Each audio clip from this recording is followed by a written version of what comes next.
妹妹的成绩很奇怪，我考600分，她就考610分，我冲到610分，她立马变成620分，她的分数永远精准压我10分。然而一旦我请假缺考，妹妹的成绩瞬间烂得没边儿。我的猜想也由此被证实，妹妹的成绩与我的成绩挂钩，以此为基点，一个疯狂的计划在我脑海成型。如果高考我考出了740分以上，会发生什么呢？高考前夕，我是苦行僧，白思雨是享乐派，他仗着有我这个依靠，嚣张到没边，甚至放弃学业和朋友，到处游玩。每次被抓包，他都一脸不耐烦。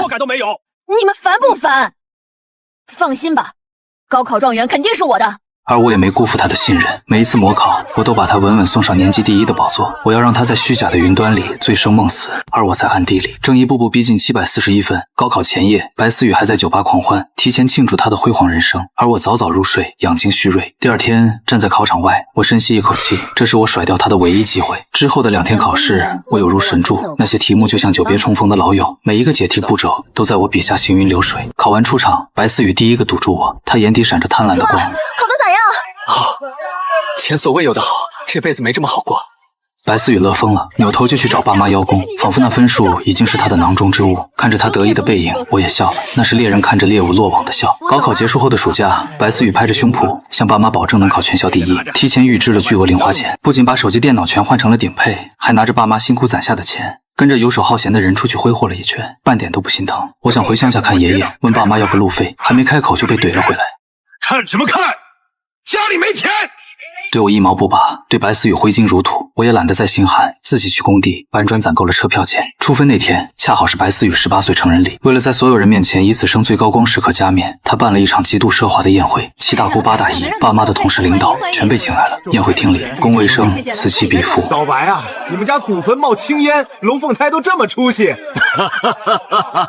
哎呀，大儿子也就死读书不懂事儿，还是思雨贴心，成绩好，人又机灵，比他哥强100倍。年轻一辈都围着白思雨向众星捧月。你这手拿清北录取通知书，手挽帅气男朋友，简直是人生赢家啊！快，几点出分？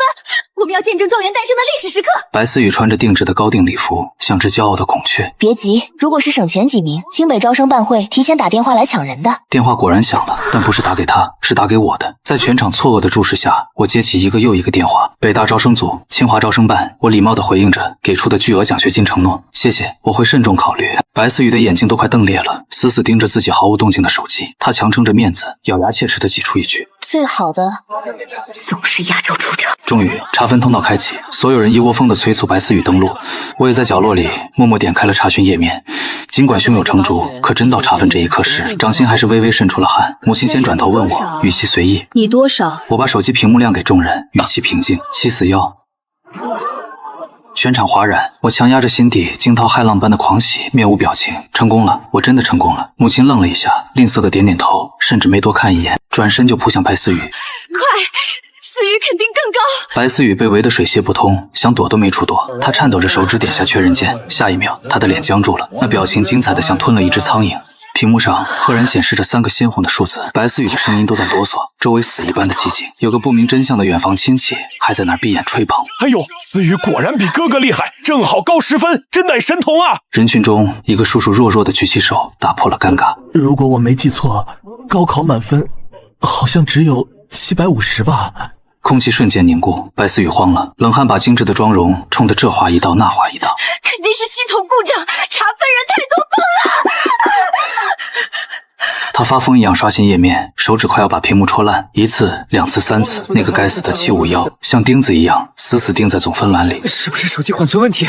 换个手机查。白思雨像抓救命稻草一样抢过别人的手机，输号查询，结果依然751那个多出来的1分，像个巨大的巴掌，狠狠扇在他脸上。就在这时，宴会厅大门被推开，几个穿着制服的警察和教育局人员面色严肃地走了进来。谁是白思雨？教育考试院监测到分数极度异常，涉嫌恶性攻击系统或重大舞弊，请跟我们走一趟接受调查。白思雨吓得腿一软，直接瘫在地上，那张脸惨白的像鬼。爸妈一看这阵仗，也慌了神，但他们的第一反应不是安抚女儿，而是下意识的想找替罪羊。慌乱之中，母亲竟然一把将我推了出去，指着我也扯着嗓子喊：是他干的！是他嫉妒妹妹，肯定是他黑进了系统，篡改了分数。警察同志，你们抓他！这事儿跟我女儿没关系。又来了，这就是我的父母，关键时刻毫不犹豫地拿我去挡枪，哪怕理由荒诞可笑，哪怕逻辑狗屁不通，只要能保住他们的宝贝女儿，牺牲我算什么？心彻底死了，反而觉得无比轻松。我甩开母亲的手，冷冷地看着这群跳梁小丑。我不是黑客，我是全省理科状元白木野。白思雨在那儿，那个考出人类奇迹751分的，是他。父亲气急败坏地冲上来要扇我耳光，我一把攥住他的手腕，眼神凶狠地让他心惊。你敢动我一下试试？警察就在我身后。现在的我，清北抢着要，媒体抢着访，你动我试试。从这一刻起，在这个家再也没有谁能约束我，也再没有谁能欺负我了。这场原本为了炫耀的成人礼，彻底变成了一场闹剧。白思雨被带走配合调查，留下一地鸡毛，这事根本盖不住。谁高考惊现751分找的词条，当晚就报了热搜，全网都在吃瓜看笑话。笑死！贪心不足蛇吞象，这是买分买嗨了吧？作弊能不能带点脑子？满分750，你考751，是在侮辱阅卷老师还是侮辱系统？舆论一边倒地抨击白思雨，大家都认为他是找关系改分，结果手滑改多了。调查结果出得很快，白思雨的答题卡异常，选择题莫名其妙比别人多扫描出1分，导致总分溢出，他的成绩被判定无效。没有直接证据证明他修改了答题卡，为了公平起见，教育局决定启用备用卷，让他单人重考。听到要重考，白思雨在家里撒泼打滚，哭着喊着非要拉着一起考。不行，没有哥哥我不考，让他跟我一起，我要他坐在我旁边。这种无理要求当然被驳回，最后他在全省监督下孤零零地进行了重考，结果不出所料的考了个稀巴烂，重考总分要57，甚至还没他平时瞎蒙考得高。本来也就300分的底子，这半年光顾着谈恋爱做第1名的美梦，书都没翻过。这一场重考直接扒下了他的面具，前有751，后有157，巨大的反差让舆论彻底炸锅。157，这才是真水平吧？这就实锤了之前的751，绝对是作弊。白思雨受不了网暴，试图甩出高3以前的成绩单证明自己，结果被万能的网友扒了个底朝天。除了高3这半年诡异的突飞猛进，以前全是烂泥扶不上墙的300分，大家更加确信这女的从高3开始就在作弊。顺带网友还把我的成绩单扒了出来，从小到大稳居前3，这才是真学霸，稳如老狗。真的是亲兄妹吗？怎么差距这么大呀？一个750，一个250都不够格。曾经捧着白思雨的老师同学，现在看见他像看见瘟神，连父母出门都要被指指点点。那段时间，白思雨缩在房间里不敢见人，像只过街老鼠，而我拿着清华医学院的录取通知书，收拾行李回了老家陪爷爷。只要等到8月底开学，我就彻底自由了。我是这么以为的，但8月中旬，母亲突然打来电话，哭得一把鼻涕一把泪。喂，木野，你快回来吧，你爸突发疾病，快不行了。我心头一跳，虽然恨他们，但毕竟是父亲。我连夜赶回了家，推开门，却看见父亲正坐在沙发上嗑瓜子，面色红润，哪有点生病的样子？你不是说爸病危了吗？我站在门口，手还握着行李箱拉杆，警惕心瞬间拉满。哎呀，那不是怕你不回来吗？母亲脸上堆着讨好的假笑，那笑容看着让我反胃。我们都想你了，尤其是思雨，这段时间他抑郁的厉害，你是哥哥，得多安慰安慰他。这态度太反常了。从小到大，他们什么时候在意过我的感受？我不动声色，晚上睡觉特意多长了个心眼，把手机开启了录像模式，镜头对准房门，藏在了书桌杂物里。半夜2点，门锁轻轻响了。爸妈像做贼一样溜进我的房间，但我没睡。我眯着眼看他们在翻我的书包，他们在找我的身份证和录取通知书。我猛地坐起，按下床头灯开关，啪的一声，灯光大亮了。大半夜的，你们在干什么？被抓了个现行，两人索性也不装了。父亲把手里的东西往桌上一摔，理直气壮地说：白木野，我们也别兜圈子了，思雨都跟我们坦白了，只要有你在，他就能考高分，这是你们兄妹俩的缘分。母亲在一旁帮腔，眼神里透着算计。是啊，儿子，这对你是好事啊。你那个链接这么神，你是哥哥，天生就该帮妹妹。我们想好了，你留下来复读1年，反正你那么聪明，明年肯定还能考上清北。到时候带着妹妹一起考个好大学，咱们家出2个名牌大学生，这不是双赢吗？我听得目瞪口呆，只觉得脊背发凉。原来把我骗回来，不是想我，也不是谁病了，是要把我当成祭品，再给那个废物吸1年血。愤怒冲破了天灵盖。你们真是我的好父母啊！小时候因为嫌弃我，把我丢在乡下不管不问，现在为了那个废物，要毁了我的前途，让我复读。我告诉你们，白日做梦。白木野，你就是个养不熟的白眼狼，让你帮妹妹那是看得起你。父亲指着我的鼻子破口大骂：我们白养你这么多年。就在这时，在那堆翻乱的杂物里，白思雨突然发出一声惊喜的尖叫，找到了。他手里抓着那封红底金字的录取通知书，眼神像淬了毒的蛇，所有的嫉妒、怨恨、不甘都在这一刻爆发。想甩开我单飞，做梦。清脆的裂波声在安静的房间里格外刺耳，那张承载着我未来的纸在他手里变成了碎片，像雪花一样飘落在地。白木野，现在通知书没了，我看你怎么去报道。白思雨此时披头散发，原本精致的脸庞因为扭曲而显得狰狞可怖。你这辈子都只能做我的垫脚石，我要你陪我一起烂在泥潭里。其实我知道，录取通知书撕了可以补办，就算不补办，拿着身份证也能入学，这根本阻挡不了我。但我看着地上那些碎片，心里却笑开了花。太好了，白思雨，如果你只是撒泼打滚，我还真拿你没辙。但现在你自己把把柄递到了我手里，我必须要把戏演足。我假装浑身瘫软，眼神空洞，仿佛天塌了一般，绝望的喃喃：完了，一切都完了。见我彻底崩溃，那一家三口终于露出了胜利者的微笑。他们没收了我的身份证，把我反锁在那个阴暗的房间里，心满意足地离开了。门锁落下的那一刻，我脸上的绝望瞬间收敛，我像一只狡黠的豹子扑向书桌，从杂物堆里抠出那个一直亮着红点的手机，录制结束，保存。画面里，白思雨撕毁通知书时的癫狂，父母在旁边冷眼旁观，甚至推波助澜的嘴脸，这可是损害私人财物、非法拘禁的铁证。我反手将视频上传云端，甚至贴心的剪辑了一个短视频版本发到了网上，配文：这就是我想逃离的原生家庭。发完这一切，我拨通了报警电话。半小时后，客厅传来急促的敲门声，有人报警说非法拘禁。我听见母亲慌乱的声音：哎呦，警察同志，这怎么可能啊？这是误会。牧野那孩子高考完就出去旅游了，根本不在家。还在撒谎，我不会给他任何圆谎的机会。我抓起手边的椅子，狠狠砸向房门。警察同志，救我！我在这里！他们没收了我的身份证，把我锁起来了。我不停地制造噪音，哪怕隔着门板，我也能想象母亲此刻脸上精彩纷呈的表情。在警方的强力警告下，门终于不得不打开。重见天日的那一刻，还看见沙发上的三人面色铁青，用看杀父仇人一样的眼光死死盯着我。白木野，你出来了又怎样？趁着警察在勘察现场，白思雨凑到我耳边，声音阴冷的像地狱里的恶魔：你的通知书已经成灰了，你也去不了大学，咱们谁也别想好过。谢谢你的提醒，我的好妹妹。我立刻装作受了惊吓的小白兔，向警察哭诉：除了非法拘禁，白思雨还恶意撕毁了我的录取通知书，企图剥夺我的受教育权。你胡说！白思雨像被踩了尾巴的猫，尖叫着否认。你有证据吗？谁看见了？分明是你自己半夜发疯撕的，我和爸妈都能作证。爸妈也赶紧帮腔，哪怕当着警察的面，也是张口就来。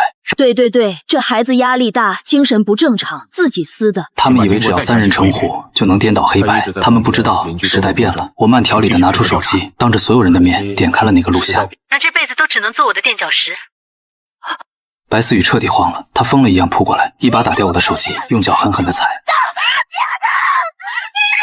我冷眼看着他发疯，像看一个小丑的谢幕表演。踩吧，使劲踩，手机坏了不要紧，视频我早就上传了，备份都有好几个，这会儿估计全网都知道你干的好事了。我转头对警察说：警官，现在是不是又要加一条故意损毁证据？我就这样在警察的护送下，堂堂正正的走出了那个令人窒息的家，身后是白思雨歇斯底里的尖叫。视频火了，火得一塌糊涂。学霸哥哥被撕通知书，奇葩父母非法拘禁的词条霸占了热搜整整3天，全网都在骂白思雨丧心病狂，骂我父母枉为人，就连曾经那些误解我的老师同学也纷纷私信道歉，说没想到我背负着这么沉重的家庭。清华招生办得知此事，连夜特快专递了一份新的通知书给我，并且特意做了过塑处理，硬得像块钢板，大概是用核桃都砸不烂的那种。我一纸诉状，将白父、白母和白思雨告上了法庭。白思雨撕毁的是国家重要文书，性质极其恶劣，再加上非法拘禁，而且他刚满18岁，这是要负刑事责任的，搞不好真的要进去踩缝纫机。这下白家真的怕了，白父白母一夜白头，私下里求爷爷告奶奶的找我谈判。牧野啊，算爸妈求你了，撤诉吧。母亲再也没了往日的高傲，那双总是翻着白眼的眼睛此刻浑浊不堪，充满了祈求。思雨真的不是故意的，他就是一时糊涂。我听着这句熟悉的台词，只觉得想笑。不是故意的，陷害我作弊不是故意的，撕我通知书不是故意的。要是哪天谁拿一刀捅进我心脏里，你们是不是也要在我的墓碑前说一句：不是故意的，你们偏心他，我可以忍，但我没想到，为了给他铺路，你们不惜把我的路全都炸毁。我盯着他们，眼神冰冷刺骨。在你们眼里，我是儿子吗？我是他的备用血包，是随时可以牺牲的燃料。可她是你亲妹妹啊，她还是个孩子。父亲还在那里道德绑架。闭嘴！我一声暴喝，吓得他们一哆嗦。白思雨是刚满18岁，是个孩子，那我呢？那天我也才19岁，我有哪怕一次听到过你们祝我生日快乐吗？二老哑口无言，我深吸一口气，开出了最后的价码。2个条件。第一，白思雨必须公开向我道歉，发布道歉视频。第二，签断绝关系协议书，以后生老病死各不相干。道歉那天来了很多人，媒体、警察，甚至还有好事的网红。白思雨像个提线木偶，不情不愿地站在镜头前，声音细若蚊蝇。对不起，哥哥。我冷冷地看着他，没吃饭吗？这是道歉的态度。他猛地抬头，那眼神里没有一丝悔意，只有无尽的怨毒。好了，我道歉了，你满意了吧？白木野，你赢了，现在全世界都在骂我，你高兴了吧？他越说越激动，整个人都在颤抖。突然变故陡生，他不知从哪抄起一根木棍，红着眼尖叫着朝我扑过来。我都毁成这样了，你也别想好过！寒光一闪，但我早有防备，迅速侧身躲开，木棍擦着我的衣角划过。还没等他再扬起手臂，守在周围的警察立刻冲上来，将情绪失控的他牢牢控制住。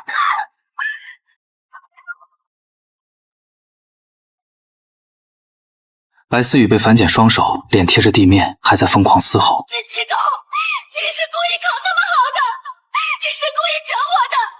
如果你肯帮我作弊，我会变成这样吗？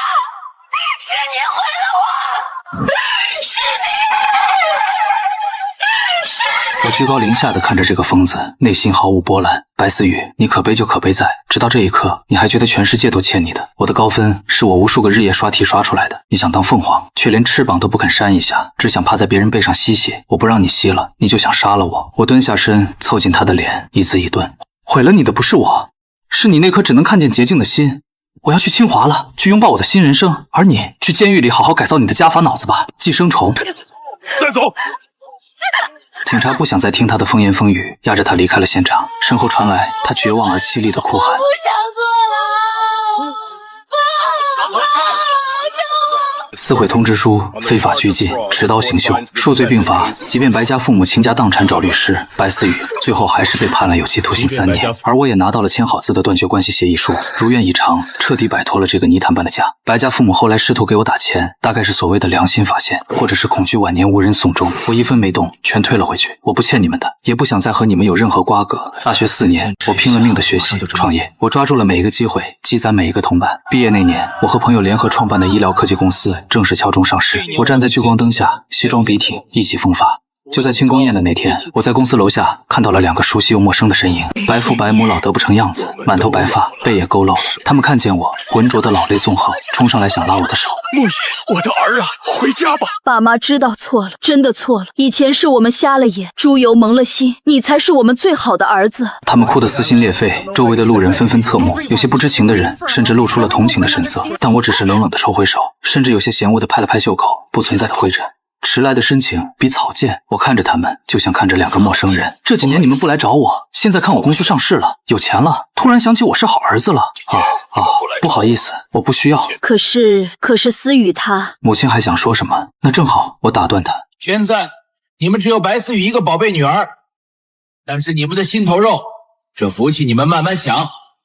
晚安，送客。我转身走进旋转门，再也没回头看一眼那一地的狼藉。后来听说白思雨出狱后因为有案底，找不到好工作，再加上心高气傲，根本不愿去干苦力。他整天窝在家里啃老，哪怕30多岁了，还要年迈的父母出去打零工养着他。稍有不顺心，就在家里又摔又砸，甚至对父母拳打脚踢。白家老2口一把年纪，还得伺候这个被他们亲手宠妃的巨婴。听到这个消息的时候，我正在海边的别墅里度假，手里摇晃着红酒杯，我忍不住笑出了声。难怪他们会来找我，原来是缺钱了。而寄生虫终于找到了最适合他的宿主，并将一直寄生下去，直到把宿主吸干。祝你们一家3口锁死，千万别放出来祸害别人。而我的人生才刚刚开始。